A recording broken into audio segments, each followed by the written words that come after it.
Hello everyone and welcome back to a sort of Australian politics. My name's Nick and today we're going to be looking at what I think Sussan Ley's future is as leader of the Liberal Party.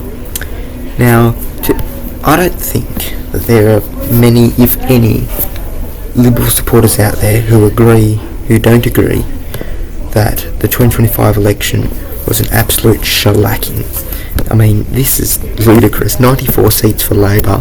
Last time that happened was John Howard in 1996. And that was also very, very unprecedented. So, really just an absolute disaster. Didn't really hit any of their targets. The only Teal seat they won back was Goldstein, and I mean, Tim Wilson at least presented as fairly moderate there. Pretty big swings against in a lot of the seats they tried to target. Very poor results for them in this part of Sydney. Massive swing against in Bennelong. Swings against in seats like Bruce that they were somewhat targeting in Melbourne. It was not good. So very promptly after that, to his credit, Peter Dutton did resign. I mean, it would have been kind of hard if he wasn't in Parliament, but it's possible. But anyway, he resigned very promptly, and now we have Sussan Ley as the new Liberal leader. Now, what's quite surprising, and I don't know how much I really buy it, is that despite coming from Farrer, which is here, you'd think it's a very rural seat, a lot of, probably a fair bit of One Nation support around there. Sussan Ley's fairly moderate, or at least she tries to come across that way. I don't know if she really is in practice, and because of that, I think the direction that the Liberals are trying to go in with her is they're trying to appeal to. She's trying to obviously drag Liberals to the centre, but she's probably trying to make them a little bit more competitive in Teal seats. Say Bradfield would have to be a number one priority. Maybe have a shot in seats like Macquarie. In Melbourne, Kooyong would also have to be very high up on the priority list. Just a lot of the Teal seats in some more moderate, somewhat inner city areas, like Western Melbourne. But I don't know if that's really happening, because if we look at the opinion polling, at the last election, the two-party preferred was 55.2% in favour of Labor. Now that was a massive win for itself. But looking at it now, the most moderate poll this month, so this is in late August, was 56.5. And there was one before it that was 59. And the party's primary at the last election was 32.8. It's now down to 30 or 29 depending on how you ask. As for the third Prime Minister, Albanese currently has a half-decent lead. It wouldn't be impossible for her to turn that around eventually, but it's doable. So, I think at this moment, if the election was held tomorrow, then it would get a lot worse for Labor. I think they would, a lot worse for the Liberals. They'd probably lose Goldstein again. They'd probably be at risk in seats that they've never really been at risk before. I feel like they'd be at risk in seats like Barara, Mitchell, Lindsay would probably be in play again. But anyway, so a lot of this has led to talk of how tenable her position as leader is now. It is important to note, this is a honeymoon period. The government had a very similar period just after the 2022 election, and within just over a year, Peter Dutton had managed to reverse that. It was just then that it blew out a few months before the election again. So, please preface this by saying this can very easily turn around, but I think,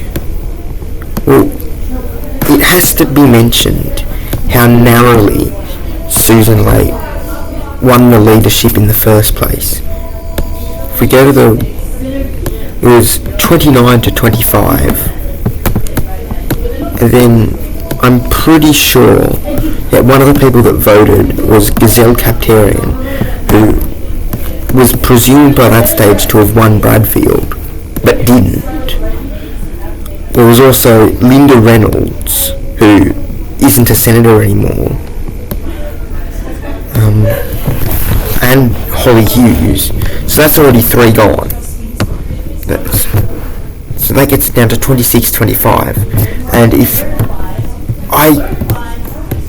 I believe, personally, I don't believe in saying what's right and wrong politically unless it's like radical, but if you think that Angus Taylor or another right-wing candidate hasn't gained at least 1 vote since May, I think you're dreaming. I don't think she would have the numbers realistically anymore. It's also worth noting, and this is a very key factor, I don't know if it's written here, but here, Terry Young didn't vote, and he was focusing on the election count in his seat, which, good on him. I mean, Longman by that stage was very marginal. But there is every chance that now that the count is done, the election's over, now the parliamentary term has begun, that he could back Taylor. So even if the numbers don't change, she could have already... So even if no one who voted... everyone who voted this way, even if they haven't changed, there is a chance that she's lost the leadership. With the with Linda Reynolds and the other one, and then Gazelle Captarian, and then Terry Young, Angus Taylor could have the numbers tomorrow. So it would be doable. But then, of course, there's the question, would it be Angus Taylor? Angus Taylor, I think, personally, I think he is considered very close to Peter Dutton, and I don't know if that would be a very good look for the Liberals if they were to look at this result and think, oh, this was abysmal, let's go with the same pattern. Like, I mean, I'm not here to tell you what to think, but I personally don't think that would be a very good approach. Tim Wilson would be very moderate, I think. I think almost would focus... I personally think Tim Wilson would be too moderate, would focus too much on winning like Teal seats and probably forget about the legitimate existence of people and seats that vote Liberal that are what Peter Dutton tried to capture. So, you know, seats like Ford and Blair, just as an example. And from there, they would be lost, and then the Liberals would probably start losing votes to parties like Clive Palmer and One Nation. Dan Tehan, I don't know how he'd do. I don't really know his factional positions or just positions general. Don't really know what they're like. And then Andrew Hastie, very much a conservative, very similar to Angus Taylor in a lot of ways, but not really with the baggage that Angus Taylor would have, having been so close to Peter Dutton. So I don't know. I really don't know. I think it's really anyone's game right now if they want to make a prediction.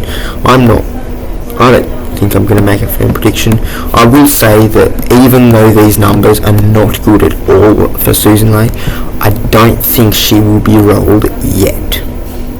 I think the Liberals, they're going to, I think, stay and at least try to look as if they're staying united, at least until the end of the year, just to try and look like they're trying to work after the election defeat. But I think after that, if this opinion polling keeps up well into next year, I think she's pretty much toast. And out of the candidates that I've already mentioned, Tim Wilson, Dan Tehan, Andrew Hastie and Angus Taylor, I personally, I would probably guess it would be Andrew Hastie, given he is different from Sussan Ley.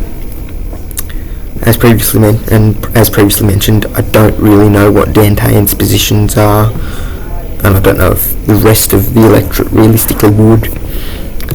Tim Wilson, I think, would come across as too moderate, and then Angus Taylor's too close to Peter Dutton. So anyway, there's also the possibility that it could well be someone else. I mean, for deputy leader, we had Ted O'Brien, and I didn't predict that. Look,